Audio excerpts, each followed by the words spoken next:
everyone, this is Dr. Arunima and welcome to my channel Curiosity for Biology।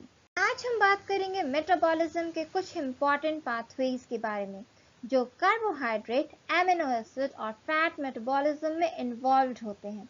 First of all let us know what is metabolism. Metabolism का मतलब है वो सारे chemical reactions जो continuously हमारे body के अंदर चलते रहते हैं।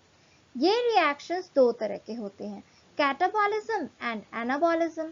जब मॉलिक्यूल्स का ब्रेकडाउन होता है तो उसे कहते हैं कैटाबॉलिज्म, और जब नए मॉलिक्यूल्स बनते हैं, नए मॉलिक्यूल्स का फॉर्मेशन होता है तो उसे कहते हैं एनाबॉलिज्म।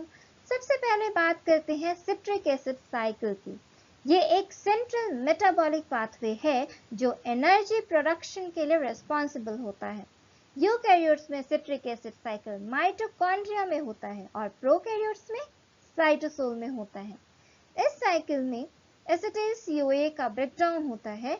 इससे NADH और FADH2 जनरेट होते हैं जो आगे जाकर ऑक्सीडेटिव फॉस्फोरिलेशन में यूज होते हैं, जहां ATP का सिंथेसिस होता है, यानी बॉडी की एनर्जी करेंसी। अब बात करते हैं कार्बोहाइड्रेट कैटाबॉलिज्म के बारे में। ग्लाइकोजेनोलिसिस मीन्स ग्लाइकोजेन का ब्रेकडाउन। जब बॉडी को क्विक एनर्जी चाहिए होती है, जैसे एक्सरसाइज के टाइम या फास्टिंग के दौरान, तो लिवर और मसल्स में स्टोर्ड ग्लाइकोजेन को ग्लूकोज में कन्वर्ट किया जाता है। कार्बोहाइड्रेट डाइजेशन के बाद जो मोनोसैकेराइड्स हैं जैसे फ्रक्टोज, मैनोज, गैलेक्टोज, ये 6 कार्बन सुगर्स या हेक्सोजेस ब्लड स्ट्रीम में आते हैं। Tissues like liver and muscles glucose को अपटेक करके ग्लूकोज 6 फॉस्फेट या फ्रक्टोज 6 फॉस्फेट में कन्वर्ट कर देते हैं एंड देन ग्लाइकोलिटिक पाथवे में एंटर कर जाते हैं। ग्लाइकोलाइसिस क्या करता है? ग्लाइकोलाइसिस एक साइटोसोलिक प्रोसेस है, मीन्स साइटोसोल में होता है, जिसमें ग्लूकोज मॉलिक्यूल ब्रेकडाउन होता है पायरुवेट में। ग्लाइकोलाइसिस के बाद पायरुवेट माइटोकॉन्ड्रिया में एंटर कर जाता है, जहां ये कन्वर्ट होता है एसिटिल CoA में, जो फिर सिट्रिक एसिड साइकिल में एंटर करता है और एनर्जी प्रोडक्शन में कंट्रीब्यूट करता है। बात करते हैं लैक्टिक एसिड फर्मेंटेशन के बारे में। ये वो मेटाबॉलिक प्रोसेस है जिसमें ग्लूकोज कन्वर्ट होता है लैक्टेट और सेलुलर एनर्जी में। ये पाथवे मेनली एनारोबिक कंडीशंस यानी एब्सेंस ऑफ ऑक्सीजन में एक्टिवेट होते हैं, जैसे इंटेंस एक्सरसाइज के दौरान ह्यूमन मसल सेल्स में।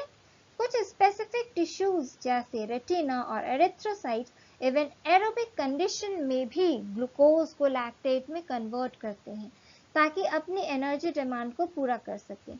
अब बात करते हैं पेंटोज फॉस्फेट पाथवे की, जिसे हेक्सोज मोनोफॉस्फेट शंट या फॉस्फोग्लूकोनेट पाथवे भी कहते हैं। ज्यादातर एनिमल टिश्यूज में ग्लूकोज का मेजर ब्रेकडाउन पाथवे होता है glycolysis followed by citric acid cycle, जिससे ATP बनता है।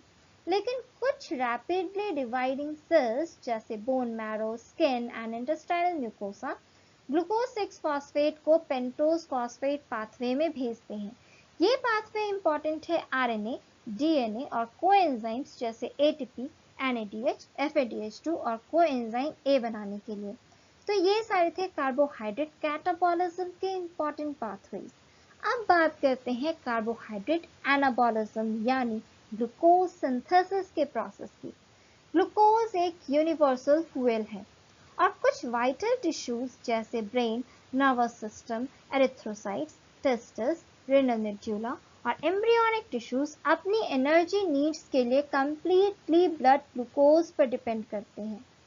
बिटवीन मील्स या लॉन्गर फास्टिंग के टाइम पर या विगरस एक्सरसाइज के बाद जब ग्लाइकोजन स्टोर कम पड़ जाता है, तब बॉडी को नॉन कार्बोहाइड्रेट सोर्सेस से ग्लूकोज बनाना पड़ता है।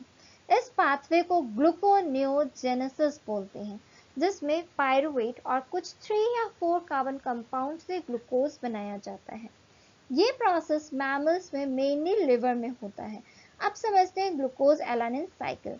फास्टिंग या प्रोलॉन्ग एक्सरसाइज के दौरान मसल्स एनारोबिकली काम करते हैं और लार्ज अमाउंट्स में क्या बनाते हैं? Pyruvate and lactate. साथ ही मसल प्रोटीन्स का ब्रेकडाउन होने से अमोनिया भी रिलीज होता है। ये पायरुवेट, लैक्टेट और अमोनिया लिवर तक पहुंचते हैं, जहां पायरुवेट और लैक्टेट को लिवर ग्लूकोज में कन्वर्ट करता है और अमोनिया को यूरिया में बदलकर एक्सक्रीट कर दिया जाता है। अब ग्लाइकोजेनेसिस की बात करते हैं। ग्लाइकोजेनेसिस यानी ग्लूकोज को ग्लाइकोजन के फॉर्म में स्टोर करने का प्रोसेस। ऐसे तो ये सभी एनिमल टिश्यूज में होता है, लेकिन लिवर एंड स्केलेटल मसल्स में प्रोमिनेंट होता है। तो ये था कार्बोहाइड्रेट मेटाबॉलिज्म के इंपॉर्टेंट पाथवेज। नेक्स्ट टाइम हम एमिनो एसिड और फैट मेटाबॉलिज्म पाथवेज को एक्सप्लोर करेंगे। हमारे साथ बने रहिए और ऐसे ही एजुकेशनल टॉपिक्स एक्सप्लोर करते रहिए।